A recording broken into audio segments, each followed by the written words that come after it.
ఇలా ఇంకా పైకి వెళ్ళి అక్కడ 5 జ్యోతులు వెలిగించాం. ఇది వేల జ్యోతులుగా వెలగాలని నేను ఆ భగవంతుడు ప్రార్థిస్తూ, నాకన్నా సీనియర్స్ అంటే సీనియర్ అంటే ఏజ్లో కాదండి, గార్డెన్లో అనుభవాలు ఉన్నవాళ్ళు చాలామంది ఉన్నారు. వాళ్ళంతా మాట్లాడతారు, చక్కగా విని అన్నీ నోట్ చేసుకోండి. గార్డెన్ పిచ్చి అంటే ఎలాగుంటుందో మీకు తెలియాలంటే ఇక్కడ ఒక అమ్మాయి ఉందండి, టైఫాయిడ్ జ్వరం, ఫ్లూయిడ్స్ ఎక్కిస్తున్నారు.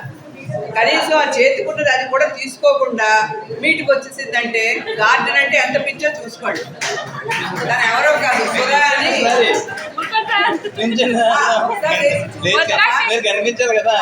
గార్డెన్ అంటే ఇంట్రెస్ట్ ఎలా ఉంటుందో అందరికి తెలియాలి కదా. ఆ చెయ్యిని కూడా చూపించే మరి నమ్మాలి కదా అందరూ. ఓ సైడ్ ఫ్లూయిడ్స్ ఎక్కిస్తున్నారండి, అయినా సరే గార్డెన్ మీకు మిస్ అవ్వకూడదు, ఇది ఎప్పుడో వస్తుందని వచ్చింది అమ్మాయి.